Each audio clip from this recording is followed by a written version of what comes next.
G'day, battlers, and today we're going to be jumping in for another brand new meta coming to Go Battle League, and that is the Willpower Cup. So the Willpower Cup will be starting up next week, so less than 7 days from now, and will only allow Pokemon with typings of Fighting, Psychic, and Dark. And straight away, you're going to see there's sort of a bit of a triangle sort of relationship between those typings. Fighting is super effective to Dark, Dark is super effective to Psychic, and then Psychic is super effective to Fighting. So there's already a little bit of a relationship, but it does go a little bit deeper than that, as we'll see in a sec. But also, Gardevoir is one exception and is banned from this format. Essentially, that's just because Gardevoir is a little too overpowered with Charm, Charm being super effective to both Dark types and Fighting types, and also still being able to do quite a bit of damage to most Psychic types as well, with Gardevoir also having access to Shadow Ball, which can hit them for super effective. So Gardevoir, just a little bit too overpowered. Charm is still in the format, but just nothing as powerful as Gardevoir would be. So let's get into the meta simplified infographic, what you're all here for, so we can take a bit of a peek at what Pokemon are good in the Willpower Cup. Hiya! Thumbnail. Okay, so we've got 4 main groups on the screen over there, and then a couple of side picks down below as well. We'll focus in on the sort of 4 main groups first, and so starting off in the top left, we have the Psychic types. So we have Wobbuffet, Galarian, Rapidash, and Glade.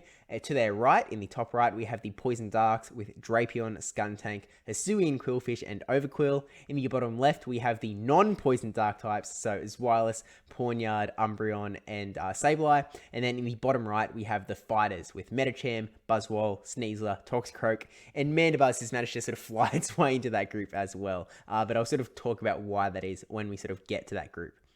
Starting off though, I just sort of want to give the overview of the cup, and that is sort of thinking about the darks and the dark poisons. In most metas, Go Battle League, Silph Arena, every sort of Great League meta, the darks and the dark poison types generally operate as sort of safe swaps. So they're really neutralists a little bit, generalists. They can sort of find their way through a lot of matchups. You can win things quite well. You can get out of a lot of tricky spots. A lot of them have a lot of bulk, like Umbreon and Mandibuzz as well, so they can sort of soak up a lot of damage and then let you swap before they're able to KO you.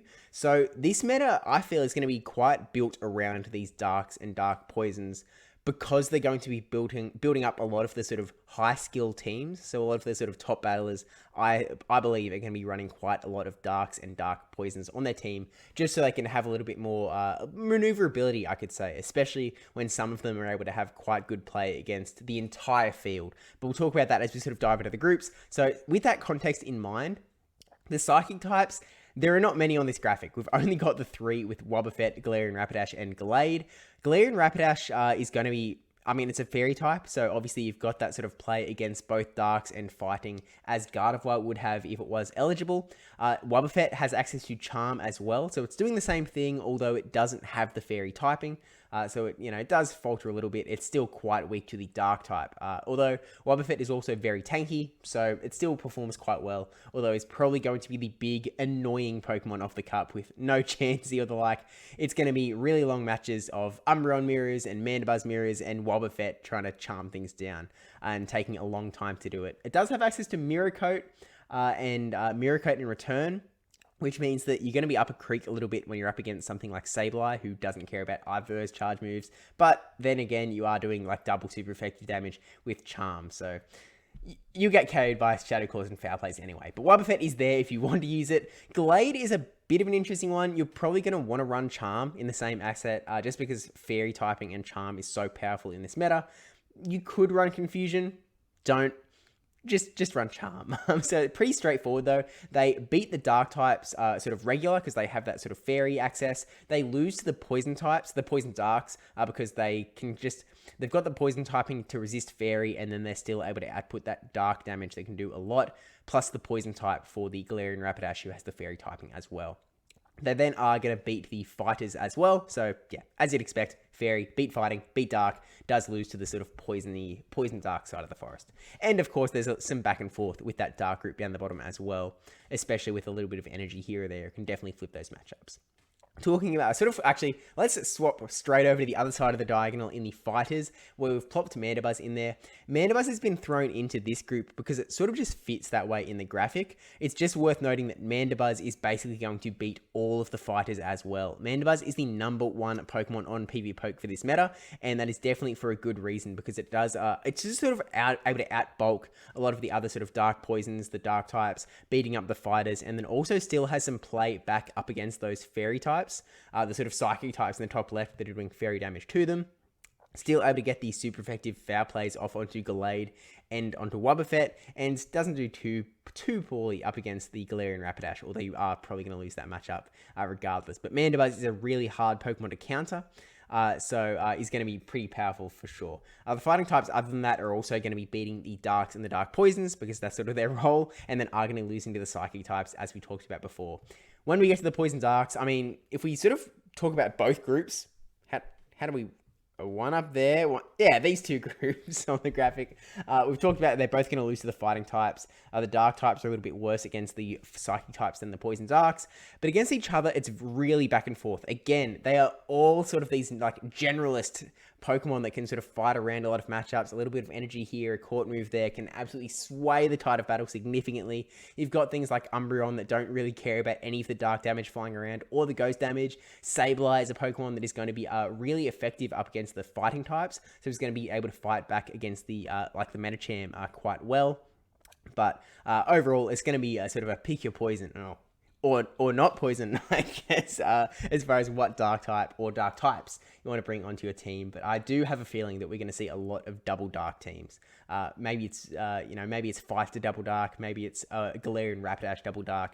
We will wait and see on that front. But that is sort of the main meta. And then a couple of other picks I wanted to mention. It's pretty simple. There's only 3 typings, and there is that triangle format.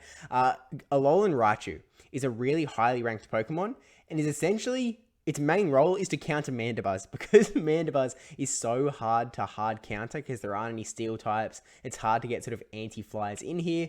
That is essentially Alolan Raichu's role. So that is going to be its purpose, but it's then going to take a lot of damage from basically everything else in the meta, like all of the darks, all of the dark poisons, the psychics as well. Everything's just going to be packing on a lot of damage onto Alolan Raichu. So, it's a bit of a risk-reward situation. Depends on how popular Mandibuzz is. Maybe it just helps to sort of rein it in a little bit.